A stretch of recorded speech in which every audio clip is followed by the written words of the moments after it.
순서에 따라서 이어지는 가운데 거룩한 보편교회를 고백하고 이어서 오늘 살필 성도들의 교통에 대해서 고백합니다. 거룩한 보편교회는 하나의 교회론적인 측면에서 그것이 구체적으로 드러날 때 교회가 성도의 교통이라는 내용을 갖지 못하면 교회적인 의미와 또 내용성을 잃어버리는 것에 대한 고백을 이 시간에 담고 있다. 여기 담고 있다 볼 수가 있습니다.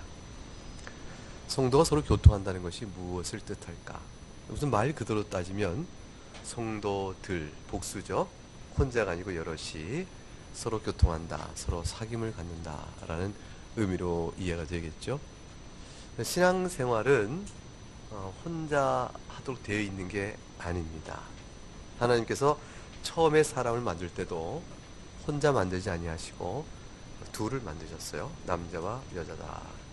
독초하는 것이 거하지 못하다 해서 남자 여자를 만드셨는데 그 이후에 수많은 남자 수많은 여자가 서로 사회를 이루면서 그 가운데서 복수가 모여지는 교회를 이루게 하십니다. 하나님께서 이제 교회를 이 땅에 기관적으로 교회란 기관을 세워 실행하실 때는 이미 그 예수 그리스도 안에서 하나님이 생각하시는 교회가 있죠. 그리스도 안에 연합되어 있는 하나님이 택한 사람들의 모임입니다. 하나님께서 택한 사람들을 그대로 실제 시간 안에서 영원전에 택하신 분을 시간 안에서 이제 구체적으로 드러내게 하실 때 그때 하나님께 실행하는 방편이 은혜 언약이라 되어집니다. 그 은혜 언약을 통해서 구체적으로 성도를 언약의 말씀을 가르치고 믿고 나오도록 이끄시는 일을 통해서 자기 백성을 불러 모으시는 일이에요. 그래서 그렇게 교회가 구성되어질 때에 하나님께서는 그 모여진 성도들 상호 간의 교통 속에서 영적 사귐의 내용이 드러나게 하셔서 교회의 교회됨을 구체화시켜 나갑니다. 이것은 우리를 위함이에요. 그 교회 모습을 통해서 하나님의 영광과 하나님께서 베푸신 은혜의 모습이 잘 드러나게 되어질수록 우리에게 지극한 행복이 주어집니다. 궁극적으로는 모든 일은 하나님의 영광을 위한 것이지만 그 영광의 뒷자락 안에는 항상 우리를 향한 사랑과 보살핌의 내용이 담겨져 있어요. 그러니까 하나님께서는 자신의 영광은 취하되 우리는 희생하고 우리는 고통을 받고 소위 그렇게 해서 자신의 영광이 높아지는 식의 영광 개념은 없어요. 이 세상의 군주는 만리장성을 쌓았다 하면 얼마나 많은 사람의 죽음이 만리장성의 핏값으로 되었을까.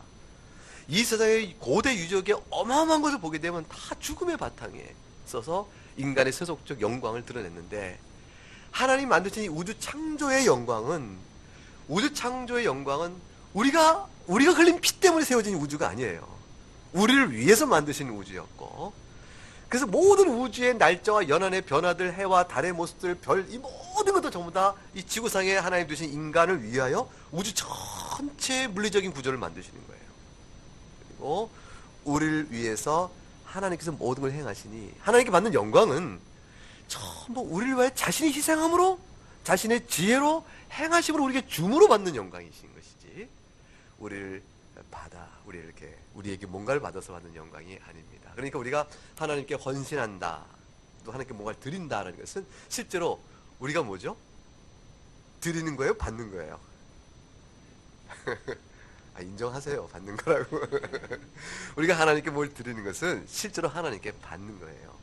그러니까 받았으니 드리는 것이요. 드림으로 하나님이 주시는 놀라운 은혜와 감사, 감격, 영적인 행복과 안식, 기쁨 이런 것들이 막 쏟아져 부어오게 돼 있어요. 주는 것이 받는 것보다 복되다 하신 것이죠. 그래서 오늘 음식을 준비한 우리 서정남 교우님과 신지승 교우님은 오늘 많이 기뻤을 거예요. 그렇죠? 굉장히 기뻤죠. 그래서 먹는 우리들도 다 기뻤는데 우리가 더 기뻤을 거라 생각을 해요. 성도의 교통은 우리를 위해서 하나님이 정하신 교회적 성질입니다. 그러니까 성도의 교통의 개념을 잘 이해하고 나면 신앙생활은 어쨌든 죽이든 밥이 되든 어떻게 해야 한다? 교회 안에서 지지고 볶고해야 되는구나. 그게 다 이 표현이 좋은 표현인지 모르겠어요. 설교적인 언어가 되는지 모르겠는데 아무튼 그렇게 얽히고 설키면서 하게 됩니다. 얽히고 설키는 것이 너무 고통스러운 교회도 있고요. 얽히고 설키는 것이 행복하다 싶은 교회도 있어요. 자, 이 차이는 어떻게 드러나냐면 성령께서 다스려가게 되면 얽히고 설키는 성도의 교통이 행복이고요. 그곳에 운행하는 모든 원리가 인간의 정욕이요, 탐욕이요, 죄의 성질이 역사하기 시작하면 그거는 고통이 되어지는 것이죠. 그러면 어떻게 교회가 영적인 성격을 가지고 이렇게 얽히고 설키되 행복할 수 있을까? 그래서 성령의 역사를 기대해야 되는 건데 성령의 역사는 하나님의 말씀을 가지고 역사하시거든요. 말씀 없이 하는 것이 아니에요. 말씀의 통치 아래 굴복하게 만드신 것이 성령이시고 말씀 때문에 우리가 옛 본성을 죽이고 새 사람으로 살아나가는 삶을 살아가는 것이기 때문에 관계 원리가 다 그런 것이다. 그러니까 성령의 전체적인 통치와 운행은 그 안에서 이루어지는 말씀의 통치를 통해서 이루어지는 것이에요. 그 말씀 안에 이렇게 쭉 퍼져가면서 그 안에 우리 가운데 사랑의 진리 가운데 사랑을 세워가지는 성도 교통이 일어나게 되면 그것은 아름답게 이렇게 점점 건강한 모습으로 교회가 서갈 수 있게 되어지는 것이죠. 나그네 교회가 제 4개월이 지나서 이제 5개월째로 갑니다. 오늘이 18주가 되어지는 가운데 동안에서 이런 성도의 교통, 이런 행복한 또는 부드러운 감미로운 교제가 풍성해져 가고 있는가? 아니면 그렇지 사람들이 모였는데 싶어서 첫 주, 두 주, 세 주, 한 달, 두 달까지는 그런 대로 이게 한의문이라 해서 신혼살인 같았는데 이제 한 3개월, 4개월 가니까 본색이 늘어나면서 우리 간의 성격이 부딪히고 그 다음에 힘들어지기 시작하고 있다. 뭐 그 교회가 그 교회지라고 되는가. 이 방향의 선택은 결국 우리가 하나님 앞에 어떻게 나오느냐 달라져요. 여러분 우리 교회가 지금 어디로 가고 있어요? 자, 사랑의 성장, 서로 신령한 일에 봉사하며 섬겨가며 성장하는 쪽으로 가고 있어요? 아니면 그러면 그렇지 쪽으로 가고 있어요? 전자예요? 전자구나. 저도 그렇게 믿고 싶습니다. 그렇다고 생각하고요. 실제로 아마 이것은 교회가 작으니까 아직은 유지될 것이라는 생각을 하겠죠. 교회가 좀 더 많은 수가 늘어난다면 하나님께서 우리 교인의 수를 어떻게까지 늘리는지 알 수가 없어요. 근데 조금만 더 늘어난다면 어떻게 될까요? 그때까지 유지가 되겠죠. 조금만 더 늘으면 어떨까요? 보통의 사람들은 교회가 한 200명대까지가 참 재밌었다라고 얘기해요. 200명 넘어서부터는 잘 모르고 시끄럽고 다툼도 있고 그랬다라고 그래요. 따라서 우리 교회는 어디까지 성장하면 될까요? 자, 하나님께서 하시는 일에 교회 원리를 잘 생각합시다. 실제로 교회를 출석할 때는 내가 하나님을 믿고 예수 그리스도의 제자가 됐다라고 생각할 때는 소속을 가져야 돼요. 그러니까 내 마음속에 나는 예수를 믿어요. 그러니까 난 예수님의 제자예요. 혼자 생각한다고 되는 것이 아니고 반드시 소속을 가져야 돼요. 저는 이거 갖고 과거에 제가 어릴 때 토론을 했어요. 그래서 나는 아니다. 난 내가 예수 믿으면 되는 것이지. 믿음으로 구원받는데 내가 꼭 교회 나갈 필요는 뭐 있느냐. 세례는 무슨 세례. 내가 믿으면 되는 것이지. 그래서 내가 개인적인 아주 개인주의적 신앙관의 정당성을 굉장히 힘을 줘 변론하고 역설을 했었어요. 아주 어릴 때죠. 아주 어릴 때. 그러니까 내가 대학을 다닐 때, 대학 막 들어갈 때, 그때쯤 됐을 거예요. 근데 지금 생각하니까 전부 다 잘못된 얘기죠. 제가 뭘 몰라도 한참 몰랐다. 주님께서는 우리를 불러서 제자 삼으실 때는 내 몸 안에 들어와라. 나와 연합하자 하고 부르시는 거예요. 그러니까 그리스도와의 연합을 전제로 나를 불러내시는 것이지 그리스도는 객관적으로 계시고 나는 여기 있는데 나도 예수님 이렇게 손을 들고 당신도 예수님 손을 들고 우리가 서로 예수님 아는 사이이기 때문에 당신과 나는 상관없는 이런 식으로가 되는 원리가 없어요.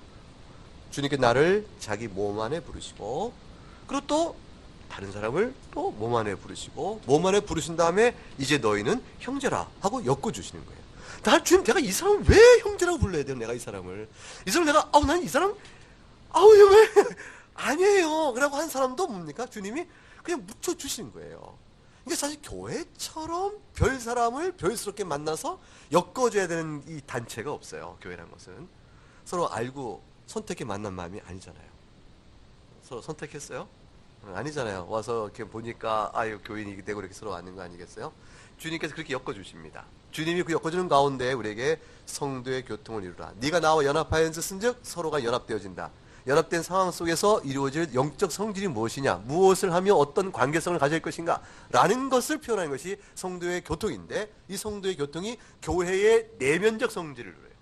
외적인 성질은 기관이에요. 우리 교회가 목사가 있고 그 다음에 우리 운영회를 통해서 이루어가죠. 이게 분명히 기관적 성격을 갖고 있는 것이죠.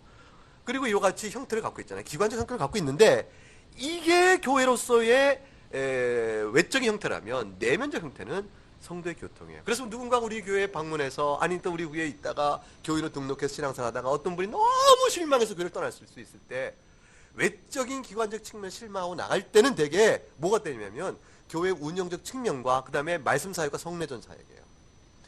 교회가 외적인 기관으로서 말씀 사역과 성례전적 사역을 온전히 행하고 교회에 맡겨진 헌금과 재직의 의무를 어떻게 행하는가라는 기관적인 이 운영상의 문제성에 너무 실망할 수가 있어요.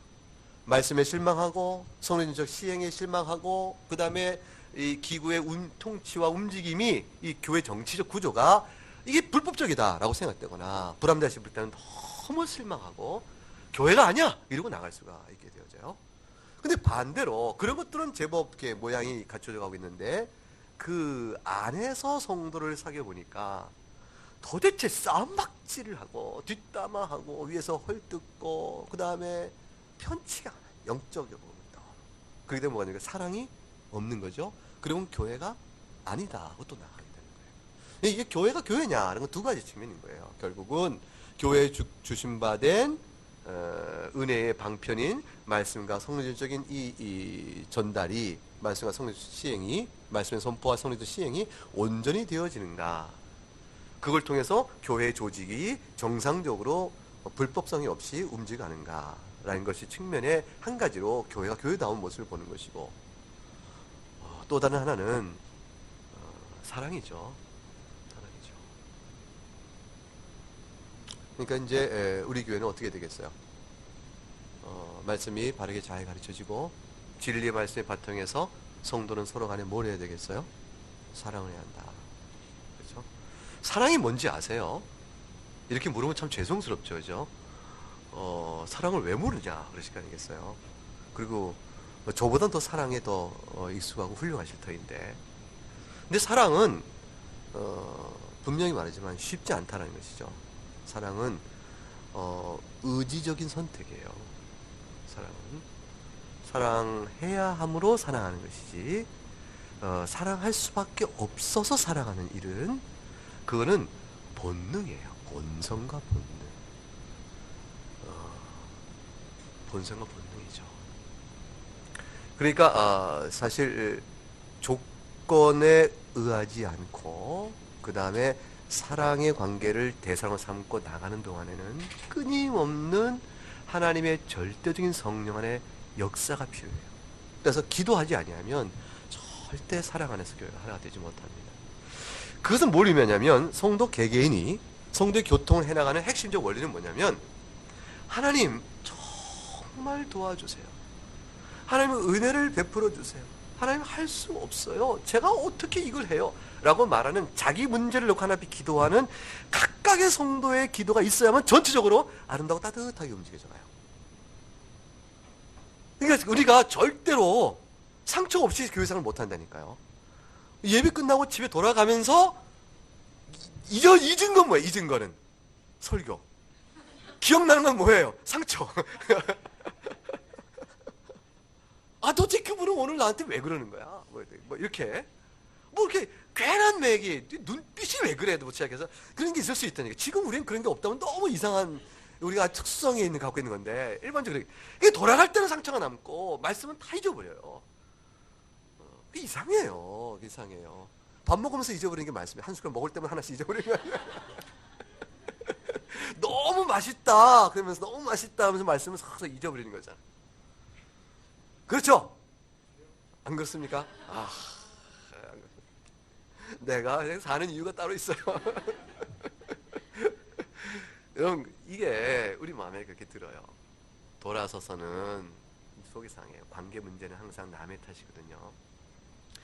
근데 오늘 아침 예배 때 들은 것처럼 하나님 말씀을 읽으면 교훈을 받고 인간이 어떻다는 교훈을 받고 교회가 무엇인지 교훈을 성경을 통해 배웠고 그 다음에 뭐가 됩니까? 내가 책임을 받는 거죠. 그래서 생각해보니 하나님 어떻게 하면 좋아요. 이거는 현대 심리학적으로 보게 되면 좀 이렇게 좋은 반응은 아닌 것 같아요. 현대 심리학자는 항상 자기 긍정성을 갖고 내가 하고 싶은 얘기를 다 하고 살아라, 쏟아보라, 이렇게 속에 담겨두면 속이 상한다, 이렇게 얘기하는데 제가 볼 때는 그건 성경적인 인간관은 아니에요. 경건의 내면 안에서는 쏟아붓는 걸 누구한테 쏟아붓냐면 상대한테 쏟아붓는 게 아니라 하나님께 쏟아붓는 거예요. 하나님, 저 정말 못 살겠어요. 나 그 사람 때문에 너무 힘들어 죽겠어요. 하나님 어떻게 하면 좋아요? 그 사람 좀 바꿔주세요. 막 기도한 기도응답이 잘 돼요, 안 돼요? 안 되죠. 그 나중에 보니까 하나님 제가 바꿀게요. 그럼 기도응답이 싹 와요. 그래서 우리는 뭐냐면요, 실제로 성도의 특별성은 뭐냐면 하나님 말씀 앞에 저를 비추어 저의 연약성과 저를 불쌍히 해주시고 하나님 그늘과 자비로 저를 도와주세요. 그 자신의 내면에 대한 영적인 힘을 주 앞에 구하면서 자기가 강건해져 가는 거예요. 저 사람은 하나님이 알아서 하실 분이에요. 그렇게 해서 각각이 그렇게 되어지니 피차간의 화목과 연결이 되는 주 안에서 이루어지는 아름다운 사귐이 이루어지기 시작합니다. 자, 그러면 이제 성도의 연합은 두 가지 크게 기둥으로 이루어져 있어요. 한 기둥은 뭐냐면 그리스도와 나와의 관계고요. 또 한 기둥은 뭐냐면 그렇게 내가 그리스도와 연합되었으므로 서로 연합되어 있으니 우리끼리 연합의 관계예요. 자, 그러면 나와 그리스도의 연합의 의미는 뭐냐를 잘 깨닫게 되어지고 그거를 기반으로 서로 우리는 어떠한 성질로 연합되어지고 각기 실천적 행동을 해야 될 것인가라는 의미를 이제 오늘 배워야 되겠죠. 자, 그러면 주일 오후 교리 강사 하이델베르그 요리문답 55문항에 성도의 교통에 관한 질문과 답이 나와요. 이걸 한번 먼저 보도록 하겠습니다. 질문 54 제가 읽을게요. 성도가 서로 교통하는 것을 고백하면서 당신이 믿는 바는 무엇입니까? 첫째로 믿는 성도 모두 그리고 각각이 그리스도의 지체로서 다 함께 그리스도와 그가 주시는 모든 부요와 은사들에 참여함을 믿습니다. 둘째로 다른 지체들을 유익하게 하며 그들을 구원하기 위하여 신자들 각각은 그리스도께서 주신 은사들을 기꺼이 그리고 즐거이 사용하여야 할 의무를 지니고 있음을 믿습니다. 첫째는 너무나 기쁘죠? 그리스도 지체로 다 함께 그리스도와 그가 주시는 모든, 그 다음에 뭐라 되어 있어요? 부요함과 은사. 그리스도로 말미암아 주어지는 영적 부요와 은사는 무엇을 뜻할까요? 그리스도께서 고난 가운데 이루신 구속사역의 영광을 우리가 다 누린다는 것이에요. 예수 그리스도의 부활에 우리가 참여하고 그리스도의 영원토록 새 몸을 입고 영생을 누리는 그 행복에 다 참여하고요. 주님께서 이 땅에 사시면서 하나님과 교통했던 그 막역한 경건의 기쁨에 나도 참여할 수 있게 해주시는 그런 게 되어집니다. 그래서 부유와 은사에 참여는 곧 줄여서 말하면 예수 그리스도의 형상을 닮아가는 은혜를 내가 덧입는다라는 것이에요. 그리스도의 형상, 그리스도의 모양을 닮아가요. 그리스도의 모양은 겉모양만 닮아가는 게 아니고 그리스도다운 내용, 그리스도께서 누렸던 그 영적인 행복을 다 내 것으로 갖게 되어진다, 이런 뜻이 되어집니다. 두 번째는 다른 지체를 유익하게 하며 그들을 구원하기 위하여 신자들은 그리스도 주신 은사를 기꺼이 사용해야 되고요, 즐거이 사용해야 되고요. 그래서 그렇게 사용해야 되는데 선택이 아니라 뭐라도 있어요? 의무입니다. 의무. 그래서 교인이 됐다는 것은 의무가 주어지는 것이에요. 그래서 신앙생활에 예수 그리스도 신자됨의 생활 속에 개인주의, 개별주의란 본래가 없어요. 개인주의적 신자, 개인주의적 신앙생활, 이런 거는 원래 모순이에요. 모순. 그리스도의 복음신앙과 모순되는 것이에요. 이해가 돼요? 그러니까 선택을 하시라니까요. 개인주의로 살 것인가, 그리스도의 제자로 지체와 더불어 살 것인가를 선택하라, 그거예요. 난 내가 하고 싶은 대로 살래. 그러면 뭐예요? 개인주의죠. 그러면은 예수님의 제자로는 못 사는 거예요. 신자로는 못 사는 거예요. 난 고독한 영혼, 난 독립군. 독립군이라는 것은 혼자 다니는 사람을 독립군이라고 그래요. 낚시꾼에 대한 이 표현이 독립군이죠. 이제 혼자 다닌다. 그런 생활은 그리스도 제자된 삶의 정상적 관계가 아닙니다. 반드시 친구의 손을 내밀고 교제를 해 나가야 돼요. 제가 조금 더 자세하게 볼까요? 웨스민스터 신앙고백서 36장 성도들의 교통을 보게 되면 하이데거 유언답 55문항의 대답을 좀 더 자세히 세 문항으로 밝혔는데 1항과 2항이 풀어준 것이고 3항은 제한된 점을 얘기합니다. 1항과 2항, 먼저 1항을 읽어보겠습니다. 시작. 모든 성도들은 성령에 의하여 믿음으로 그들의 머리이신 예수 그리스도에게 연합이 되어 있으므로 그리스도와 교통을 하며 그의 은혜와 고난과 죽음과 부활과 영광에 참여한다. 그리고 성도들은 사랑으로 서로 연합되어 있으므로 서로의 은사와 은혜를 나누며 교회 안에 있는 사람들과 밖에 있는 사람들을 향해 공적으로나 사적으로나 서로의 유익에 증진에 도움이 되는 의무들을 행하여야 할 책임이 있다. 책임, 동그라미 치고 동그라미 치셔야 됩니다. 자, 1항에 먼저 보십시다. 성령에 의하여, 이게 굉장히 중요합니다. 그리스도와의 머리에 진 그리스도의 연합은 성령에 의하여 이루어지는 일이지 혈통으로나 인간적 선택에 의해서 이루어지는 일이 아니다. 성령께서 이루신 일이니 따라서 성령께서 연합시킨 그 연합의 끊을 자가 있을까요? 없을까요? 없습니다. 그러므로 절대로 그리스도 연합에서 끊어지지 않습니다. 그런데 믿음으로라는 건 뭐죠? 성령에 의해서 연합되는데 믿음으로 연합된다는 것은 무슨 얘기일까? 성령께서 우리 안에 믿음을 주세요. 그 믿음을 고백하게 함으로 그리스도와 연합되어진 관계의 약속을 이루시는데 성령께 역할은 두 가지죠. 하나는 주관적으로 우리에게 믿음을 고백하게끔 역사하시고 그 다음 객관적으로 그렇게 고백한 우리를 눈에 보이지 않지만 영적으로 주님과 묶어주십니다. 여러분 보세요. 실제로 성찬을 우리가 받을 때 성찬의 떡을 입으로 먹을 때 이 떡은 내 몸의 일부가 되어지죠. 그럼 그리스도의 몸을 내가 먹는데 떡은 상징에 불과하니까 떡을 먹을 뿐 상징되는 것 자체는 먹는 게 아니잖아요. 상징일 뿐. 그런데 우리가 먹는다라고 고백을 해야 맞는 거예요.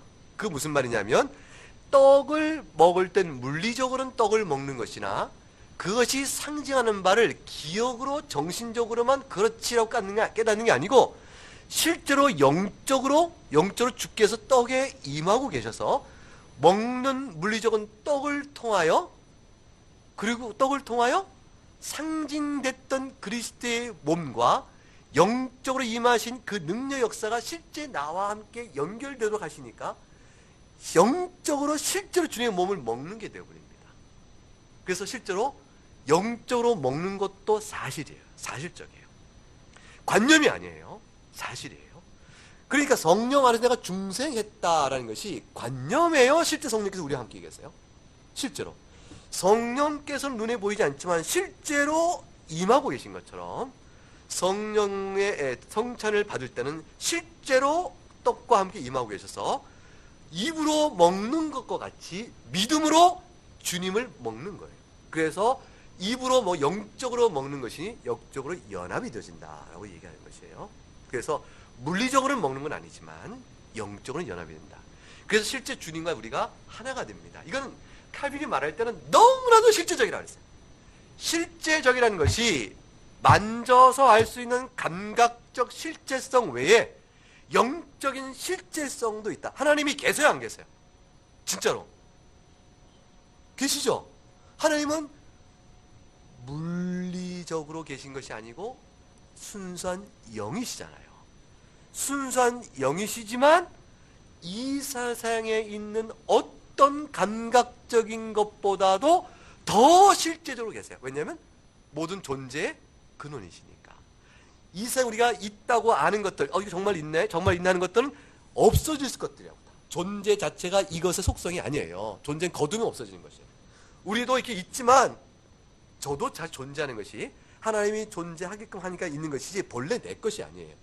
그러니까 우리가 이 세상에 있는 것이라는 것들은 사실은 없어져도 아무렇지도 않은 것들. 존재가 필연적인 게 아니라 그 말이에요. 자꾸 이거 어려워지네요. 갈수록 말을 할수록 왜 자꾸 어려워지는 말이 나오는지 모르겠어요. 난 설명을 하려고 하고 있는데 설명이 점점 복잡해지고 있어요. 그러나 자, 생각해보세요. 자, 김병훈 목사는 필연적 존재가 아니에요. 필연적 존재라면 절대로 저는 사라지지 않아요. 죽을 수가 없는 것이고, 제가 죽는 존재라는 것은 저의 존재는 필연적 존재가 아니라는 것이에요.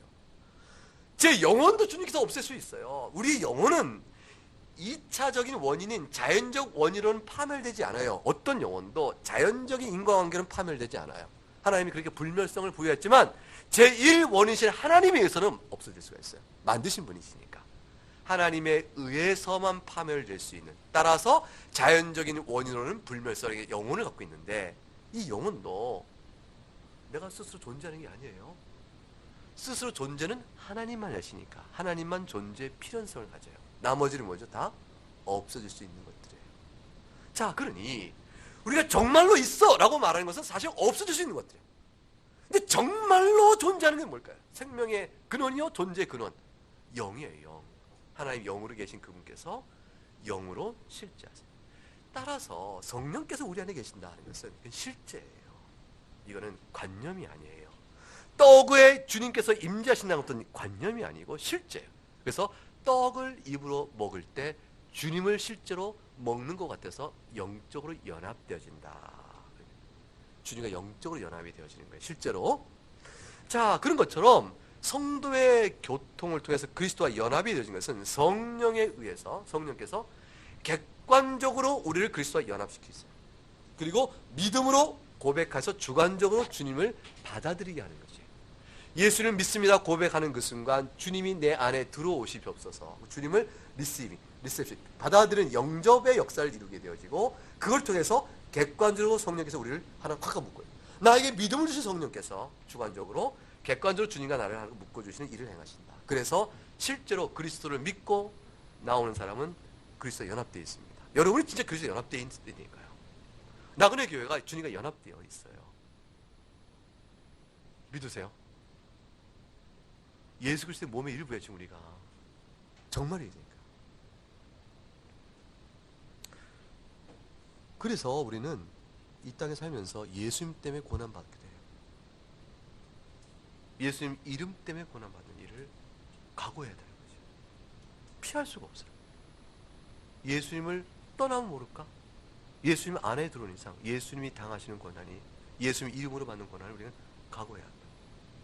예수님 이름 때문에 손해보는 일은 각오해야 되는 거예요. 그러려. 뭐 새로운 것이 아니에요.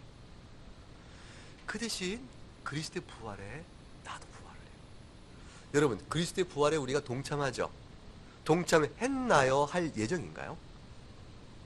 둘 다 맞아요. 영적으로는 이미 그리스도와 부활에 동참했어요. 그래서 우리는 지금 어디에 있냐면 그리스도와 함께 하늘 보좌 위에 있어요. 그래서 그리스도와 함께 지금도 통치하고 있어요. 그리스도가 이미 우리를 품으셨기 때문에. 그런데 몸을 갖고 살아가는 우리들은 이 땅에 사는 동안 주님과 잠시 떨어져 있는 모양으로 있는 것이에요. 우리의 감각으로는. 영적으로는 하나가 되어 있고, 나중에 우리가 주님이 죽고 낙원에서 부활할 때는 부활의 몸을 갖고 나오게 되어지죠. 항상 부활에 우리가 참여할 예정이에요. 따라서 미래 부활의 몸을 생각해 보면 참여 예정자로 있으나 영적으로 이미 그리스도 안에 함께 있기 때문에 그 일이 이루어지는 것이죠. 그때 가서 함께 있으니까 부활에 참여하는 것이 아니라 이미 그리스도의 부활에 참여한 자이기 때문에 그날에 우리 육신의 부활을 주시는 거예요. 그럼 우리는 이미 함께 있으며 앞으로 있을 약속을 받고 있는 것이에요. 그걸 근거로. 그럼 우리는 그리스도와 함께 하늘 보좌에 이미 가 있기도 한 것이고요. 그래서 장래 받을 영광을 좋게 누리는 자로 이미 서 있는 것이에요. 그러니까 그리스도의 고난에 참여함으로 잘했다. 그러니 그것이 근거나 대가가 돼서 미래에 있을 영광에 대한 참여자의 자격을 얻는 것이 아니에요. 이미 고난에 참여하는 것은 장래의 영광의 참여자로서 보증을 받고 있는 현재의 증거일 뿐이에요. 그러니까 내가 지금 증거를 경험하는 것이지. 주님이 나를 사랑하시나요? 증거가 있어요? 그럼 지금 이 나그네 교회 안에 생활한 신앙의 모든 모습도 주님이 나를 영광의 참여자 부르신다는 증거인 거예요. 그래서 이미 성도는 그 기쁨으로 사는 것이고, 따라서 그것이 바로 영생을 지금 미리 뭐예요? 맛본다 그 말이에요. 그렇게 되어지니까 그리스도 안에 있는 우리들은 성도 서로 간에 연합되어 있으므로 연합되어 서로 뭐예요? 은사와 은혜를 나눠야 돼요. 자, 은사와 은혜를 나눠야 돼요. 여러분 은사가 많으시죠? 우리 아침에 찬양을 시편 찬송을 가르쳐 주시는 우리 그분 아시죠? 은사를 나누고 있잖아요, 그죠? 나누고 있어요. 수고로 올 거예요, 그죠? 미리 불러서 연습도 하고. 근데 기쁘세요, 안 기쁘세요? 네, 번패스럽죠? 아니에요? 네, 기쁘죠? 수고하고 은사를 나누는데 기쁨이 있어요. 자, 보세요. 여러분, 세상적 의미는요, 내가 가진 은사가 많으면 내 것이에요. 내가 내 은사를 너한테 왜 주냐? 그 주려면 어떻게 되죠? 대가가 있어요. 뭘 줘야 내가 줄 거 아니겠어요? 근데 하나님의 교회 안에서의 은사란 것은 은사가 많은 사람 좀 피곤해. 미안하긴 하겠는데 다 뭐 하기 위해서 주어진 은사니까? 그렇지. 섬기기 위해서, 나눠주기 위해서. 그러니까 우리가 가진 은사는 전부 나를 위한 게 아니고 다 남을 위해서를 주기 위해서 가진 은사예요. 그래서 실제로 옛날에도 다 그런 게 있었어요. 음식 잘하면 평생 부엌을 못 벗어난다. 그래서 음식 잘하는 건 별로 좋은 거 아니야 이렇게 얘기하는데 원래가 그런 것이라 남을 위해서 봉사하게끔 돼 있는 거예요. 그러니까 은사가 많은 것은 교만케 하거든요. 사실 우리 자연 성숙상 찬양을 잘해보세요. 그걸로 어디 가나 찬양 잘한다 막 그래. 앞에 굉장히 우쭐해요 지금. 굉장히 그래. 근데 재주가 있어서 악기를 다루고 막 그래보세요. 뭐 그림을 잘 그린다든가 뭐 남이 볼 때 남이보다 좀 훈련받아야 되는 더 특별한 은사가 있다 쳐보세요. 그 훈련받은 게 있으면 다른 사람 칭찬받고 인정하죠. 다 짐이에요. 짐. 얼마나 큰 짐이냐면 지식과 은사 모든 것들이 많을수록 그걸 위해서 다른 사람을 위해서 곱고 아름답게 사용해야 될 짐이고요. 그래서 내가 도대체 왜 이렇게 은사가 이렇게 많은가? 하나님 너무 많이 주셨어요. 너무 힘들어. 이렇게 해줄 또 내야 돼. 이게 은사가 다 남을 쓰는 것이고 그 다음에 동시에 이것들을 쓰지 아니하면 전부 자신 스스로 교만케 되니까 교만의 영적인 무게를 깨야 되는 거예요. 남보다 내가 뛰어나다 싶은 교만을 깨야 되는 영적인 힘이 얼마나 고통스러운지 몰라요. 이거 어려워요 이거. 그 다음에 다 남을 위해 나눠줘야 되니까 힘이 들어요. 그래서 은사가 많기를 바라요? 없기를 바라요? 어떻게 하면 좋겠어요? 응? 여러분은 근데 은사가 많은 것 같아요. 내가 볼 때는 다 서로의 유익을 증진을 위해서 도움이 되는 의무를 행할 책임이 있어요. 이 책임이기 때문에 이것을 감당하자면 하나님께서 책임을 추궁하세요. 책임 추궁합니다. 지금 5달란트, 1달란트, 2달란트 비유 아시죠? 그때 보게 되면 그 달란트가 뭘 의미하는 걸까요? 뭐 여러 가지 해석이 가능한데 그 중에 한 가지 해석은 이 책임의 부분도 있어요. 1달란트 버는 사람은 땅에 묻어놨다가 나중에 꺼내왔다. 5달란트 버는 사람은 장사해서 더 많은 걸 얻었다. 이렇게 나와요. 자, 그럴 때 이 5달은 성도에게 주어진 책임일 수도 있다. 성도의 책임을 성실히 감당한 사람이 주께서 착하고 충성된 종이라는 것이고, 작은 달란트라 하여 자신은 스스로 자기를 낮게 평가하면서 책임을 다하지 않았다. 그럼 뭐가 됩니까? 게으르고 악한 종이 되는 것이에요. 교회를 부지런히 섬기세요. 성도 서로 간에 부지런히 사랑하라 그 말이에요. 주님의 뜻에 순종하는 마음의 자세를 가지고 애를 쓰세요. 마음을 곱게 가지라니까. 세상 사람들 그러잖아요. 마음 좀 곱게 먹어라. 하나님께서 다 보신, 하나님께 받은 마음과 태도와 은사를 가지고 마음을 곱고 아름답게 쓰시면서 수고하는 일을 기뻐하세요. 그렇게 되면 서로서로 이루어가는 일들이 원래 우리 주신 책임을 다하는 일이에요.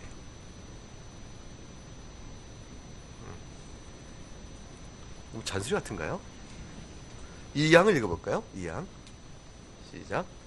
성도들은 신앙 고백에 따라 하나님을 예배하는 일과 서로의 영적 성장에 도움될 뿐만 아니라 또한 그들의 여러 능력과 필요에 따라 서로의 어려움을 덜어주는 것 같은 영적인 봉사들을 행함으로써 거룩한 교제와 교통을 유지해 나갈 의무가 있다. 다시 2항은 특별히 1항 가운데서 성도의 수평적 교통의 부분을 뽑아서 다시 풀이해 놓으셨어요. 자, 도대체 1항 끝에 공적으로나 사적으로나 서로의 유익에 증진이 되는 도움이 되는 의무를 뭘 어떻게 하라는 얘기야? 그걸 구체화시킨 거예요. 하나님을 예배한 일에 서로 모아라. 하나님을 예배한 일에 서로 모이게 힘을 써라 그 말이에요. 알날이 흩어지지 말고 모여라. 서로 여러분 예배할 때 함께 모이면 서로 간에 교통이 되어지나요? 그럼요. 옆에 성도가 앉아 있다는 것이 내가 하나님께 예배하는 일에 얼마나 큰 위로와 행복이 되는지 몰라요. 옆에 있는 성도의 찬양 소리를 듣잖아요. 너무 말씀을 같이 듣고 있는 형제는 이건 신앙 동지라. 이 가족의 이 기쁨은 함께 예배하는 자의 기쁨은 말할 수 없을 거예요. 그래서 방문하는 분들이 너무 고마워요. 방문하는 분들한테 환대하시고 감사합니다 하고 인사하시는 일을 잊지 마세요. 정말로 너무 고마워요. 그분들도 어떤 상편과 처지에 있기 때문에 우리 교회를 방문한지 모르겠지만 그러나 방문함을 대한 사랑과 감사를 표현해야 되고요. 성도 특히 교우들끼리는 더욱더 그래야 될 것이고요. 그 다음에 서로의 영적 성장에 도움이 될 뿐 아니라 서로 어려움을 덜어주는 것 같은 영적인 봉사를 행해야 된다. 영적 성장에 도움되는 일들이면 성경 공부, 나눔, 그 다음에 기도에 서로 격려, 기도의 교제 이런 것들을 함께 하는 것뿐만 아니라 자기 능력과 필요가 각각 있는 대로 어려움을 덜어주는 일을 도와줘야 돼요. 그리고 영적인 봉사를 행한다. 영적 봉사라는 것은 두 가지죠. 하나는 영적 성장에 도움되는 일을 하는 것, 그 다음에 또 하나는 어려움을 덜어주도록 하는 일. 그렇게 할 때 비로소 거룩한 교회로서의 교제와 교통을 유지해 나가는 일이 가능해지고 그것이 바로 우리의 의무가 되어진다. 이렇게 되어 있습니다. 어때요? 신자로서 생활이 어떻게 쉬워 보여요? 어려워 보여요? 어떻게 이 짐을 질 거예요? 안 질 거예요? 이 짐을 지어 가셔야 됩니다. 그게 이 짐은 서로 나누어지면 가벼워요. 이거를 혼자 지는 사람이 있어요. 혼자. 남들 다 안 해. 그러니까 2달에 한 번씩 우리 대청소 한다는데 남들 다 이렇게 놀아. 근데 혼자서만 열심히 해. 그리고 힘들어요? 안 힘들어요? 혼자 베이크만 계속 하고 있으면 힘들죠. 속도 부하도 나고 이거 도대체 왜 나만 청소하나. 근데 우리가 그때는 어떻게 해? 다 골고루 나눠서 하죠. 우리가. 그러니까 어떻게 청소가 어려워요? 쉬워요? 쉽죠. 그리고 어떻게 1시간 내에 끝나요? 30분 만에 끝나요. 30분 끝나고 교제 시간이 또 많아지죠. 그래서 지난번엔 청소 때 얼마나 깨끗이 청소를 빨리 끝냈는지 글쎄 너무 이게 많이 쉬어서 지루하게 쉬더라고요. 지루할 정도로. 그런데 구석구석을 하셨나 모르겠어요. 내가 다음에 검사를 좀 해봐야겠어요. 너무 일찍 갔는데 내가 의아해. 지금 그날은 사실 내가 손님이 와서 손님하고 만나러 그때. 근데 구석구석 살펴봐야겠어요. 내부반 우리 군대에서 검사하듯이 제가 한번 검사해봐야겠어요. 너무 노시는 건지 잘한 건지 제가 이렇게 죄송해요. 수고하신 분들에게 이런 말 해서. 목사는 원래 좀 그런 사람이에요. 목사는 한 사람은 그런 사람이 있어야지. 자기는 안 하면서 잘했냐고 잔소리하는 사람 한 사람은 있어야 될 거 아니에요. 그게 누구예요? 네, 목사가 하는 게. 목사 아니면 누가 할 거예요? 목사가 해야지. 저도 제 방 청소해요. 네. 그 다음에 합니다. 사망을 보겠습니다. 그럼 사망 읽어보죠. 시작. 성도들이 그리스도와 교통한 일에 참여한다고 하여 그들이 어떤 식으로든지 그리스도의 신성의 본질에 참여하게 되는 것이 결코 아니다. 이거 중요합니다. 그리스도의 연합은 그리스도의 신성을 우리가 갖는다는 것이 아니에요. 베드로 전서에 보게 되면 하나님의 신성함에 참여하는 자가 된다라는 말이 나오는데 하나님의 신성함에 참여한 자라는 것은 하나님의 말씀에 순종하여 거룩한 모습을 우리가 이루게 된다는 뜻이지 인성이 신성에 참여한 뜻이 아니에요. 신적 본질을 우리가 갖게 된다는 뜻이 아니에요. 그리스도와의 연합은 관계적인 교통을 의미하는 것이지 본질의 참여가 아니에요. 그래서 우리가 신이 되어진다는 뜻이 결코 아니다 하는 것이고 그 다음 또한 시작. 어떤 점에서도 하나님과 동등하게 되는 것이 결코 아니다. 여러분 이건 너무 이런 거 고백할 필요가 있겠나 싶게끔 그렇죠? 너무 당연한 것도 쓰는 것 같죠? 이런 주장을 하는 뭐가 있어요? 이단이 있어요. 그래서 이 중에 어느 하나라도 그렇다고 말한다면 그것은 뭐예요? 불경한 일이요. 그 다음 신성모독이 됩니다. 그 다음 또한 시작. 성도들이 서로 교통한 일로 인하여 각 사람이 자신의 재산과 소유로 가지고 있는 어떤 소유권이나 재산권을 빼앗거나 침해하는 일이 있어서는 안 된다. 성도의 교통 그랬더니 소유권의 선을 넘어가. 아, 니께 내 거고 내 거 내 거고 뭐 이런 식으로. 그거 안 되겠죠? 아니에요. 그거 그렇게 하면 도둑질이 되어져요. 상대방의 은사는 이렇게 얘기할 수 있어요. 내가 가진 은사로 이건 내 은사가 나를 위한 것이 아니라 성도를 위한 것입니다. 내가 주님께 드리듯 여러 교우들 위해서 제가 헌신한 것이 제가 한 게 뭐가 있나요? 하나님께 받은 걸 나눠드릴 뿐이니 저는 여러분에게 감사 인사를 받을 그런 게 아닙니다. 라고 얘기했더니 상대방이 아, 원리가 그렇구나. 그 다음부터는 그 자네 은사 그 좀 한번 해봐봐. 나한테 이것이 좀 해. 라고 요구하게 되어지면 그게 뭐가 될까요? 곤란한 성도가 되는 거죠. 괘씸한 성도가 되는 거죠. 그거는 아니다 그 말이에요. 그 사람에게 주어진 은사는 누구의 것이에요?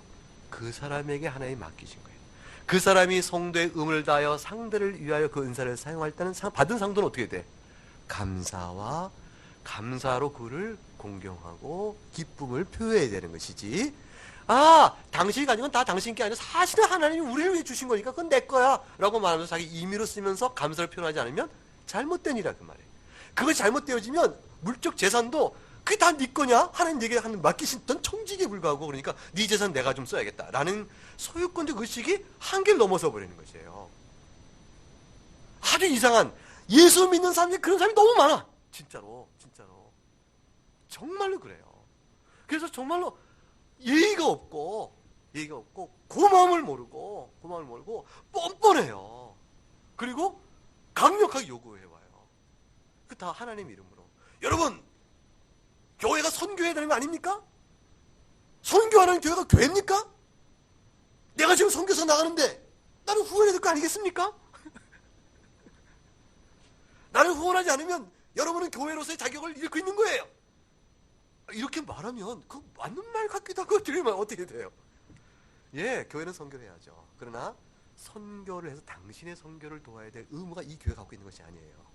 이 교회가 하나님 앞에 기도해서 필요한 자에게 선교적 도움을 주고, 그리고 그 사람은 당신이 저를 도와주는 그에서 참으로 감사합니다. 하나님께 당신의 교회를 통해 저를 도우시는군요 라고 남의 것을 받은 것에 대한 감사를 표하고, 주는 사람은 주께 주신 것이 주의 이름으로 두는데 저희가 인사받을 게 있겠나 라고 주는 것이고, 그리하면 그 가운데 서로 상호 간에 하나님께서부터 받는다라는 고마움과 감사가 있게 되는 것이지, 그걸 그냥 막 밀고 들어오는 거죠.